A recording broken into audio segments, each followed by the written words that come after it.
नमस्कार दोस्तों, यह वीडियो उन लोगों के लिए खास है जो अपने इष्ट देव का सदैव पूजा पाठ निरंतर करते रहते हैं। पूजा पाठ करते करते 6 महीना बीत चुके हैं, साल भर बीत चुके हैं, या किसी किसी को 2 साल भी बीत चुके हैं, या कोई ऐसे भी साधक हैं जो श्रद्धा भक्ति और विश्वास के साथ सदैव पूजा पाठ के अलावा साधना के रूप में भी करना चाहते हैं और साधना के रूप में करते भी हैं। कोई मंत्र साधना करते हैं, कोई स्तोत्र साधना करते हैं, कोई चालीसा का पाठ करते हैं। जो साधना के रूप में करते हैं और हवन आदि भी करते रहते हैं, उनको शीघ्र जागृत हो जाते हैं, शीघ्र जागृत हो जाते हैं। पर जो नित्य पूजा के रूप में करते हैं उन्हें भी जागृत हो जाता है, परंतु लंबी समय बीत जाने के बाद जागृत होता है। जो श्रद्धा भक्ति और विश्वास के साथ निरंतर पूजा पाठ जप तप साधना करते हैं, उन्हें जल्द जागृत हो जाते हैं। दोस्तों, हमारे सनातन धर्म में मानने वाले सभी के घरों में पूजा घर बना होता है। सभी पूजा करते रहते हैं किसी न किसी देवता का। जब पूजा करते करते लंबी समय बीत जाते हैं, तब आपका इष्ट देव या देवी की शक्तियाँ जागृत होने लगती है। आपका इष्ट देव बजरंगबली भी हो सकता है, माता दुर्गा भी हो सकती है, भगवान शिव भी हो सकते हैं, भगवान विष्णु भी हो सकते हैं।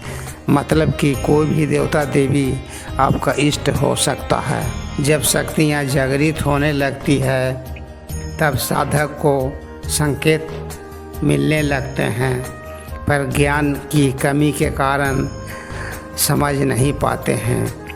इस संकेत को समझना बहुत ही ज़रूरी होता है।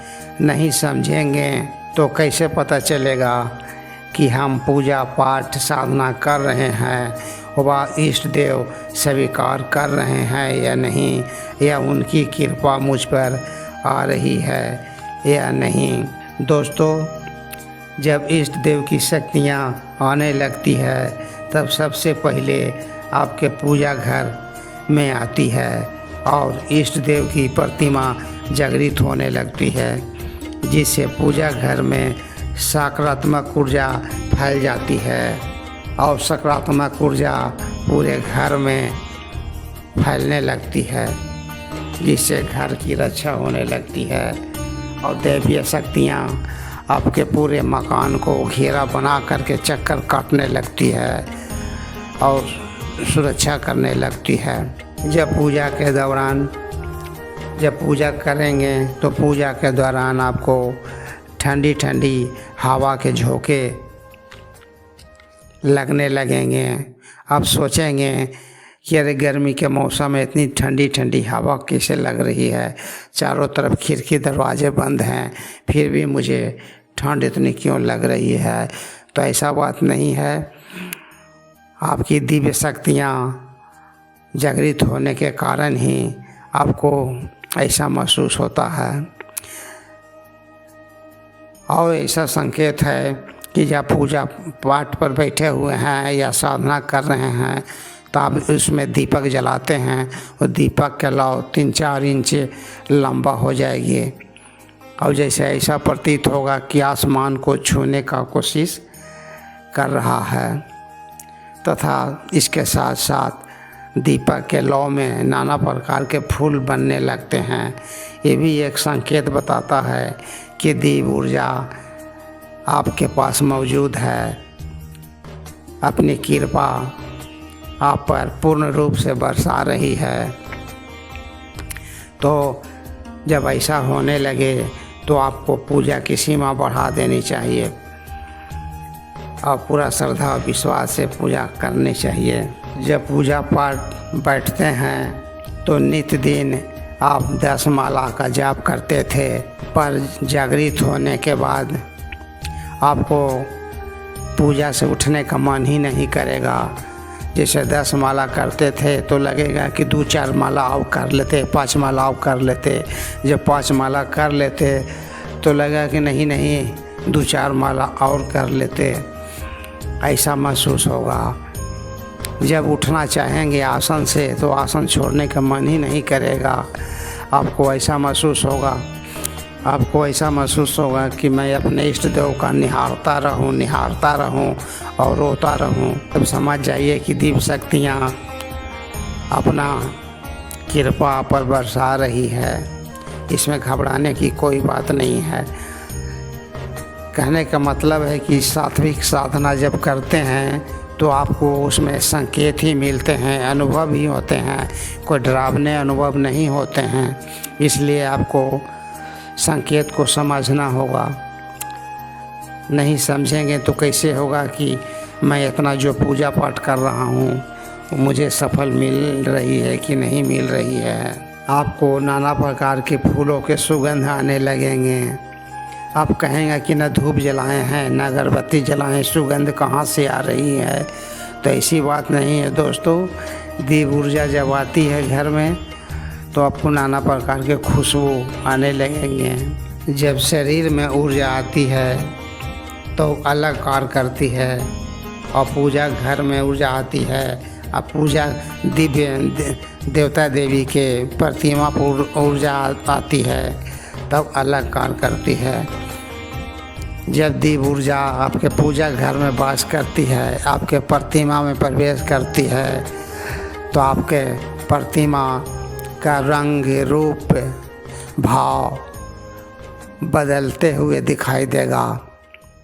कभी हंसते हुए दिखाई देगा, कभी मुस्कुराते हुए दिखाई देगा, तो कभी लगेगा कि प्रतिमा हिल डुल रहा है, ऐसा महसूस होगा।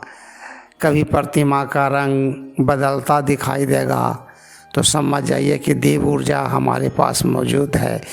हमारे इष्ट देवता का कृपा मुझ पर विराजमान है। दोस्तों, जब पूजा घर पर ऊर्जा आती है और शरीर में ऊर्जा आती है, दोनों अलग अलग कार्य करती है। जब पूजा घर में ऊर्जा आती है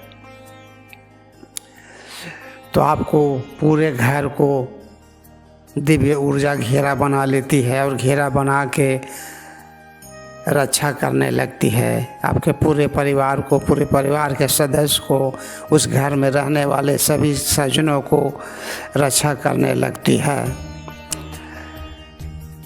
आपके घर नकारात्मक ऊर्जा से सुरक्षित हो जाता है।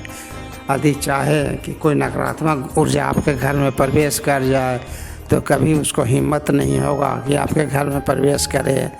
यदि किसी व्यक्ति पर नकारात्मक ऊर्जा सवार है और आपके घर में आना चाहती है तो आ नहीं सकेगा।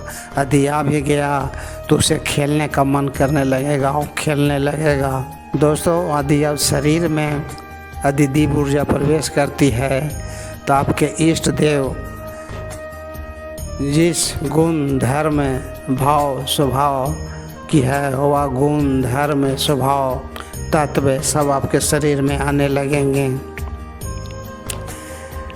पेड़ पौधे, नदियाँ, पहाड़, पर्वत, जीव जंतु, कीड़े मकोड़े सभी से प्यार होने लगेंगे, सभी से मोहब्बत होने लगेंगे। यदि किसी को कष्ट में देखेंगे तो आप खुद रोने से संभाल नहीं पाएंगे, इतना होने लगेगा। पहले आपको बहुत क्रोध आता था, गुस्सा आता था, लेकिन जब जागृत हो जाएंगे तो आपको गुस्सा एकदम शांत हो जाएगा। घर परिवार में झगड़ा होते रहते थे तो जब जागृत हो जाएगी शक्तियाँ तो झगड़ा एकदम समाप्त हो जाएगा। घर में माहौल, खुशी का माहौल बन जाएगा। पहले से कोई भी काम में अड़चने आ जाया करते थे, लेकिन जब शक्तियाँ जागृत हो जाएगी तो आपको संकल्प मन में उठते ही आपका कार्य पूर्ण हो जाएगा। जो लोग आपसे नफरत करते थे वह आपके बातों से आकर्षित होने लगेंगे। साथ ही साथ आप बहुत ऊर्जावान महसूस करेंगे। पहले पहले तो जब ऊर्जा आएगी तो आपको शरीर में इतना गर्मी महसूस होगा कि आप कहीं नहीं सकते हैं कुछ। दोस्तों, जब आपकी दिव्य ऊर्जा आपके शरीर में प्रवेश करती है तो सबसे पहले सबसे निचले स्थान पर मूलाधार चक्र होता है। मूलाधार चक्र पर आके बैठ जाती है और वहाँ से ऊपर की ओर गतिमान करने लगती है। जब गतिमान करने लगती है और कहीं बीच में अगर अवरोध आने लगता है तो उस स्थान पर आपको झटके लगने लगते हैं, दर्द महसूस होने लगते हैं। जैसे मणिपुर पर ऊर्जा पहुंच गई, अब गतिमान करने में अवरोध हो रहा है तो आपको पेट में दर्द होने लगेगा, पैखाना बार बार लगेगा, भूख काफ़ी लगेगा, कभी कभी 2-2 दिन तक पैखाना नहीं होगा। तो समझ जाइए कि हमारे शरीर में ऊर्जा नाभि चक्र पर आ चुकी है।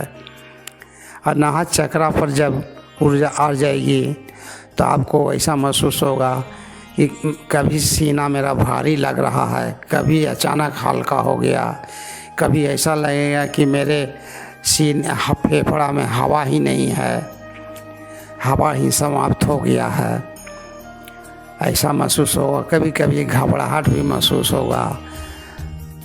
समझ जाइए कि दिव्य ऊर्जा हमारे हृदय चक्र पर आ चुका है। जब विशुद्धि चक्र पर ऊर्जा आ जाती है तो आपका आवाज़ भारी हो जाएगा, गर्दन जैसे लगेगा कि पीछे की ओर झुका हुआ जा रहा है, गर्दन पूरा कंधा में सट गया है जैसा महसूस होगा। कोशिश करेंगे कि गर्दन सीधा करूं पर सीधा नहीं होगा। ऐसा प्रतीत होगा कि गर्दन आपका कंधा में एकदम झुक के सटा जा रहा है पीछे की ओर। तो इससे घबराने की बात नहीं है, यह सब ऊर्जा के कारण होता है, क्योंकि जन्मों जन्मांतर से हमारे शरीर में, हमारे सूक्ष्म शरीर में मलिनता भरा हुआ है। उस मलिनता को दिव्यता भरने लगती है, दिव्य शक्तियाँ। जब दिव्य शक्तियाँ मलिनता को जला के भस्म करने लगती है तो आपको शरीर में कष्ट होता ही है।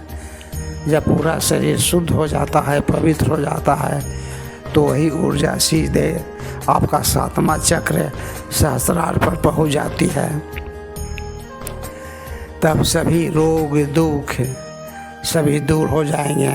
आपके अंग प्रत्यंग में जो भी रोग बीमारियां पहले से था और सब ही समाप्त हो जाएंगे। दोस्तों, दिव्य ऊर्जा आने का यह संकेत है। यदि मेरा तथ्य अच्छा लगे तो लाइक करें, शेयर करें, सब्सक्राइब करें। धन्यवाद।